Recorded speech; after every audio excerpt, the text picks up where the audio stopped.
Right now, somewhere in your house, there's a clock running that you can't see. It started the second your power went out last time, and it's going to start again the next time too. And most people have no idea how fast that clock actually moves. In 4 hours, the food in your fridge becomes a health risk. In 8 hours, your phone might stop being able to call anyone. And within the first day, if someone in your house depends on a machine to breathe, that person could already be in real danger. This isn't a hurricane video. This isn't a doomsday video. This is just the truth about what happens in a totally normal American home when the lights go out. So let's do the math on your family, hour by hour, and see how long you'd actually last. Let's get straight into it. In 2024, the average American household lost power for 11 hours. That's not one freak event. That's the average. And here's what's wild. That number is almost double what it was just a few years before. In 2021, it was 7 hours. In 2020, it was 8 hours. In 2022, it dropped to 5.5 hours. Then in 2024, it jumped to 11. Something is changing, and it's not slowing down. Hurricanes alone caused 80% of all the outage hours in 2024. Storms named Beryl, Helene, and Milton did most of that damage. And if you live in South Carolina, the numbers get even worse. The average customer there lost power for almost 53 hours in 2024. That's over 2 straight days with no electricity. Compare that to Arizona, South Dakota, North Dakota, or Massachusetts, where the average was under 2 hours. So depending on where you live, this clock either barely starts ticking or it runs for 2 full days. And just so you know, this isn't some rare, once-in-a-decade thing I'm cherry-picking. This exact situation happened again in January of 2026. A massive winter storm hit the country and knocked out power to over 1 million people across Tennessee, Mississippi, Louisiana, Texas, Georgia, and Kentucky. Nashville's power company came out and said the outages could last days, maybe longer.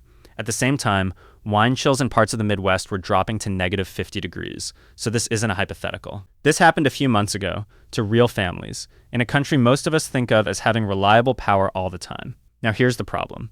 Most people think being unprepared just means a boring, uncomfortable night. No lights, no TV, maybe you're a little bored. That's not what actually happens. What actually happens is a chain reaction, and it moves faster than you'd expect. So let's walk through it hour by hour, starting from the second the power cuts out. Hour 0. The lights go off. Your phone is at 100%.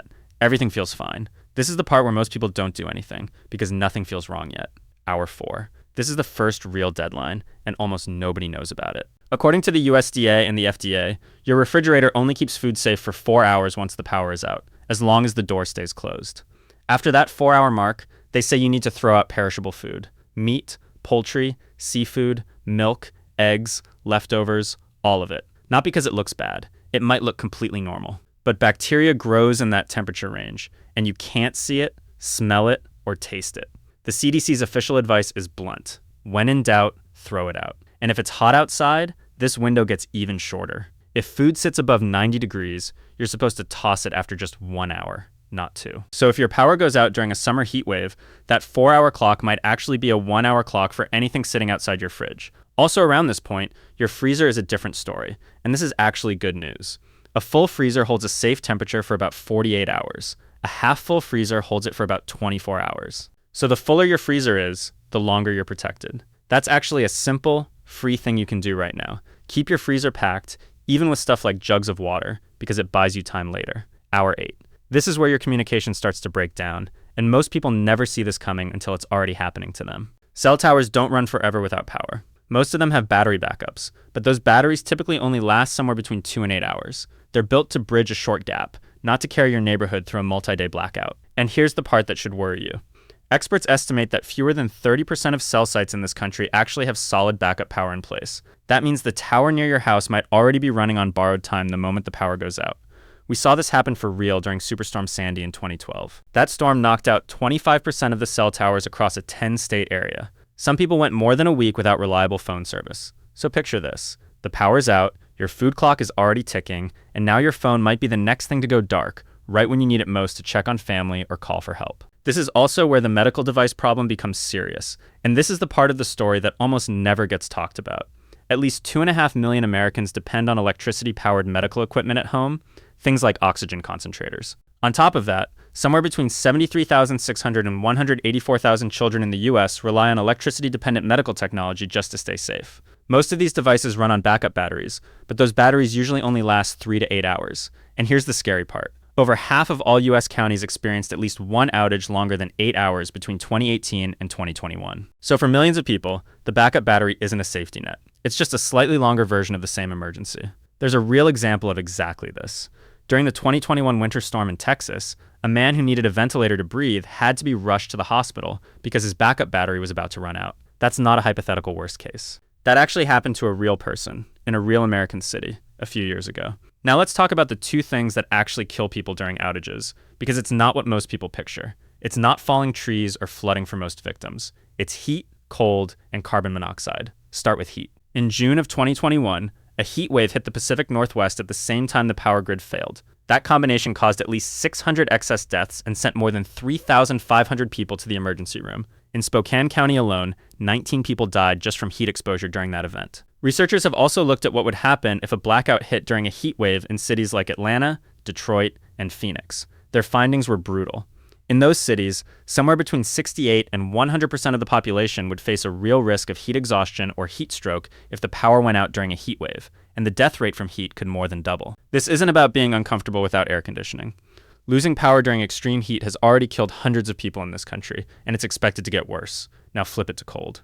In February 2021, a massive winter storm hit Texas and knocked out power to more than 4.5 million homes and businesses. At least 210 people died. Some experts believe the real number could be as high as 700, once you count all the indirect deaths that didn't get officially labeled as storm-related. That's not a small, contained tragedy. That's one of the deadliest power failures in modern US history, and it happened because of cold, not heat, not wind, not flooding. Just cold, and no power to fight it. And then there's carbon monoxide, which might be the most preventable danger on this entire list, and also one of the deadliest. When the power goes out, a lot of people go buy a generator, which makes sense. But generators produce carbon monoxide, and carbon monoxide is invisible and has no smell. On average, close to 100 people die every single year in the US just from carbon monoxide poisoning caused by portable generators. Over the last 2 decades, the government has tracked around 1,300 deaths connected to generators, and most of those deaths happened during weather-related power outages in people's own homes.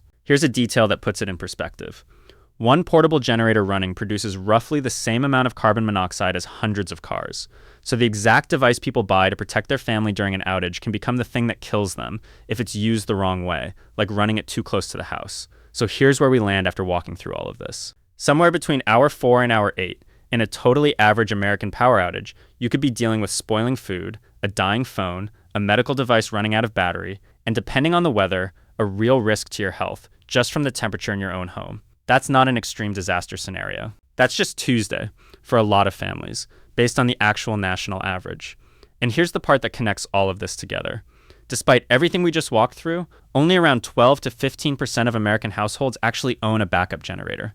Even fewer, around 15%, have any kind of home backup power solution at all. Meanwhile, most people carry serious misunderstandings about what would even work.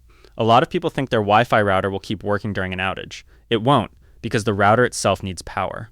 A lot of people also think solar panels alone will keep the lights on if the power grid goes down. They won't, unless those panels are connected to a battery storage system. So most people aren't just unprepared. They're unprepared and confused about what preparation would even look like. There's also a financial version of this same problem. And honestly, it might hit closer to home than the disaster stuff. According to the Federal Reserve, 37% of American adults would not be able to cover a $400 emergency expense using cash or something equivalent. 13% said they wouldn't be able to pay it at all, by any method. So this isn't just about whether you have food and water and batteries.